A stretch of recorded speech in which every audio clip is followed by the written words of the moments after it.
んにちは、ベイビーズ。皆さん、こんにちは。盆栽忍者のお時間です。前回の動画では、どうしてイギリスに来ることになったかっていう経緯をざっと話させていただいたんですけども、今回は大学にこれから行きたい人とか、どんなことが英国の大学で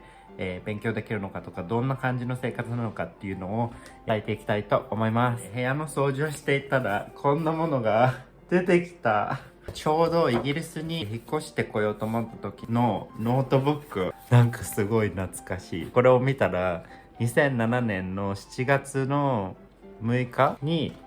札幌を立ってイギリスにやってきたっていうことがわかります。で、これがね、2007年、2008年のファウンデーションコースっていう基礎勉強みたいな、イギリスの3年生の大学に入る前の1年間、ビジネス系の大学のコースに入るためのファウンデーションコースだったので、それに関係したコース内容でした。例えば、Introduction to Business、Quantitative Method 経済、あと英語にフォーカスしたコースでした。1年間勉強すると3年生の大学に入れます。英語のクラスは5つぐらいのレベルに分かれてるのかな。で、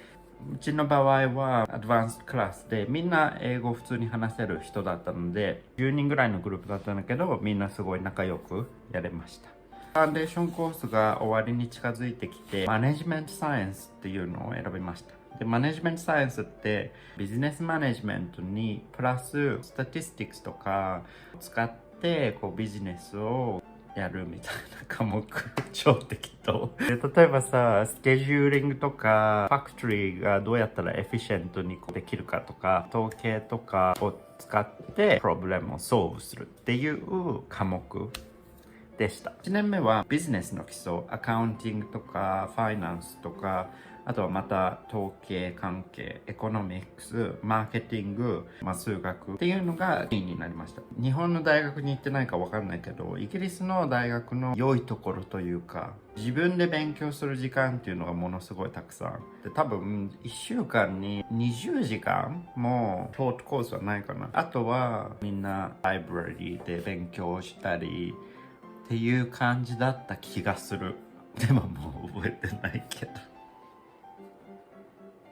で、1年目が終了しました。で、コースワークとかもあるけど、全部 based on exams です。1年間のコースだったら、夏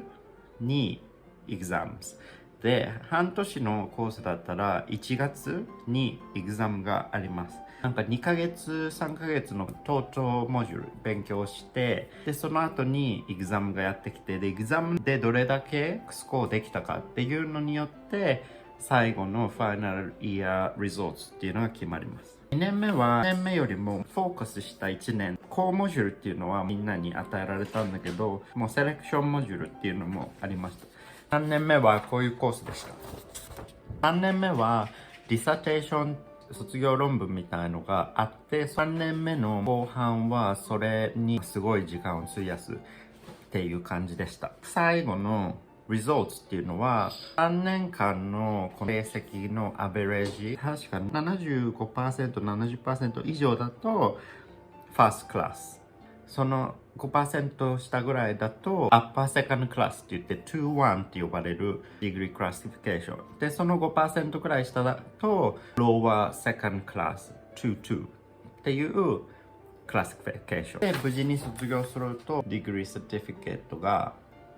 もらえます。で、イギリスの大学に入る方法は2つあって、まず1つ目が UCAS システムって言って University Clearance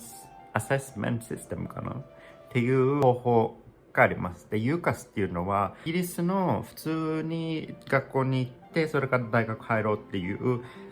人たちも使うシステムです。海外から来る人はもう一つオプションがあって、ファウンデーションコースを使ってくる方で、ファウンデーションコースはどっちかというと比較的入りやすいっていうのがあります。で、なぜかというと海外から来る人しかアプライしないし、そのファウンデーションコースちゃんとパスすれば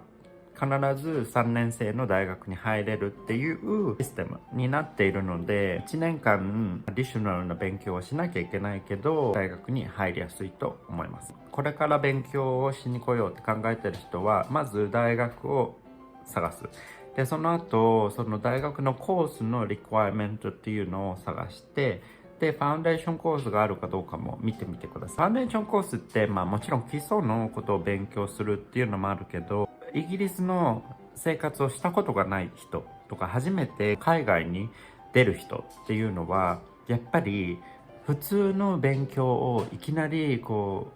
海外に来て始めるっていうのはものすごく大変なことだと思います。勉強の仕方も全く違うけど、生活の仕方っていうのが全く違うから、それにアジャストするのでもう3ヶ月、6ヶ月とかって簡単にかかると思う。ファウンデーションコースをやりながら、生活にアジャストする。で、もう大学の普通の1年目が始まる時には、こっちの生活に慣れているっていうことをすることで有利になると思う。ので、ファウンデーションコースってすごいおすすめ。もう一つすごいみんなが思ってるのは、どれだけかかるのか。残念ながら、インターナショナルスチューデンツって、普通のローカルの人よりも高い。普通の UK のスチューデンツは9000ポンド1年かかります。インターナショナルスチューデンツはその倍ぐらいかかります。例えば、1年間16000ポンド、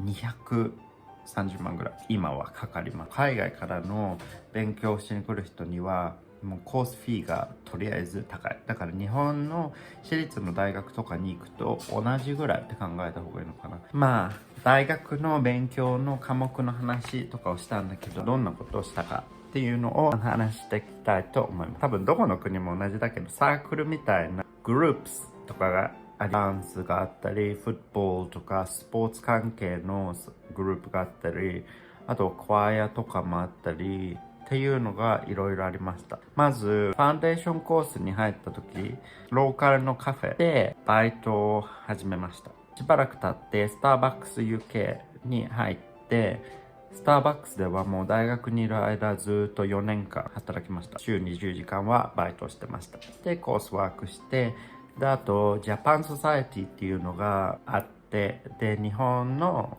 プロモーションみたいなのをするっていうのがあったので、それにも入ったし、あとローカルのクワイアがあったので、ゴスペルクワイアがあったので、クワイアにも入ってた。で、あとはみんなとのソーシャライジングとかかな。イギリスで多いのは、ソーシャライジングですね。サークルとかに入るのももちろんだけど、みんなでパブに行って、毎週飲んで、パーティーして、クラブビングしてっていうのが、もうありました。懐かしいね。それが普通の大学生がやること。パブ、エブリデイぐらいだ。毎日のようにパブに行ってたかも。イギリスってパブ文化じゃん。ソーシャライジングにはパーフェクトなところだし、って言ってもそんなにはっちゃけた大学生ではなかったので、おとなしい感じで頑張って勉強もして、バイトもして、っていうのをして3年間でした。ということで今日はイギリスの大学がどんな生活なのか、どんなコースを勉強するのかっていうのをお話ししていきました。今日の動画が役に立ちましたら、グッドボタンと高評価お願いいたします。それでは次の動画まで。さよならベイビーズ。